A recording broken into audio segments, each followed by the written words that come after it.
I was working at a financial firm in New York City with a bunch of very smart people, and I had a brilliant boss I much admired. I went to my boss and told him I was going to start a company selling books on the internet. He took me on a long walk in Central Park, listened carefully to me, and finally said, "That sounds like a really good idea, but it would be an even better idea for someone who didn't already have a good job. You can have a job, or you can have a career, or you can have a calling. And if you can somehow figure out how to have a calling, you have hit the jackpot, because that's the big deal." I met Jeff Bezos 25 years ago, and he told me, "Dave, I want you to invest in my company." "What are you doing?" "I'm gonna start a bookstore in my garage." "Okay, and I'm gonna put it online. People buy online, and I'm gonna ship out of my garage. But if you invest in me, Dave, someday I'm gonna be the richest man in the world. I'll do over $100 billion. First of all, there is no such thing as $100 billion 25 years ago. Statistically, there's no such thing. Countries didn't have 100, our national debt wasn't $100 billion. And this dude's telling me at 26 years old that he's gonna be the richest man in the world because he has a garage and the internet? That was his truth.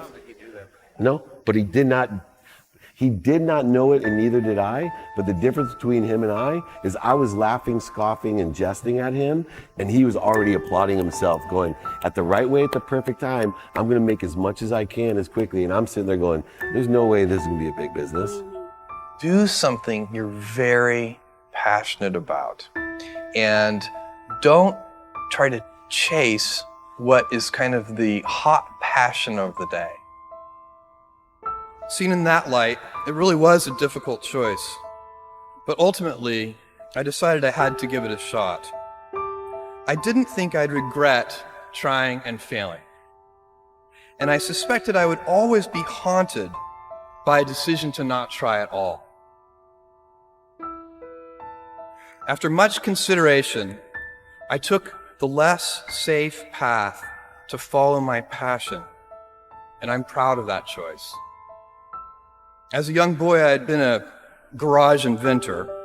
I'd invented an automatic gate closer out of cement-filled tires, a solar cooker that didn't work very well out of an umbrella and aluminum foil, baking pan alarms to entrap my siblings. I'd always wanted to be an inventor, and she wanted me to follow my passion. There's a military phrase that I especially love, and it says, "Slow is smooth and smooth is fast." And I have seen that in every endeavor I've ever been in. That's the kind of thing that really allows you to make progress. You know, you get certain gifts in life and you want to take advantage of those, but I guess my advice on adversity and success would be to be proud not of your gifts, but of your hard work and your choices. So, you may be, the kinds of gifts you get in life, you might be really good at math. It might be really easy for you.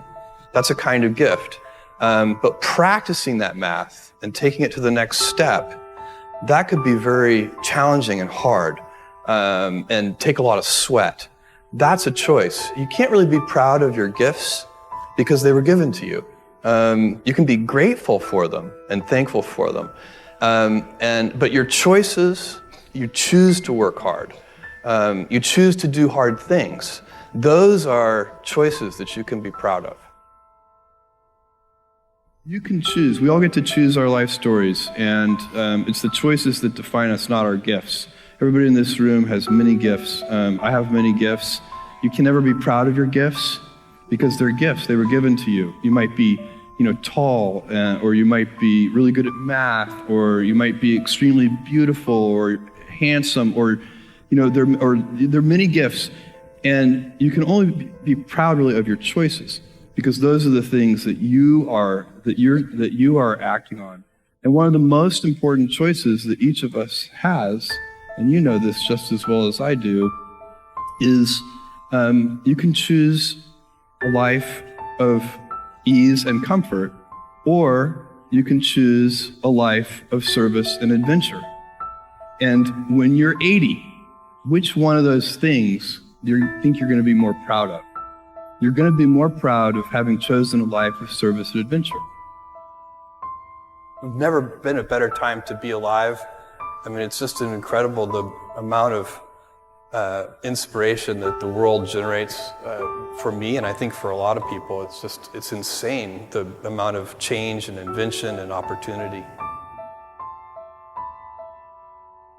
Your life, the life you author from scratch on your own, begins.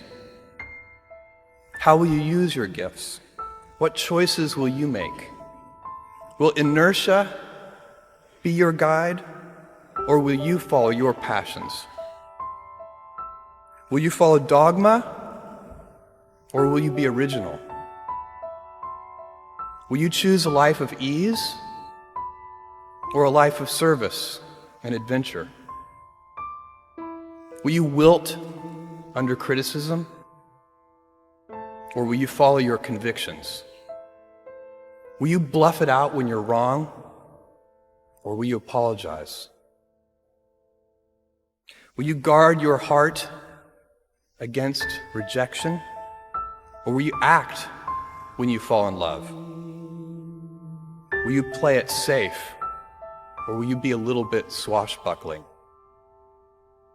When it's tough, will you give up, or will you be relentless? Will you be a cynic, or will you be a builder? Will you be clever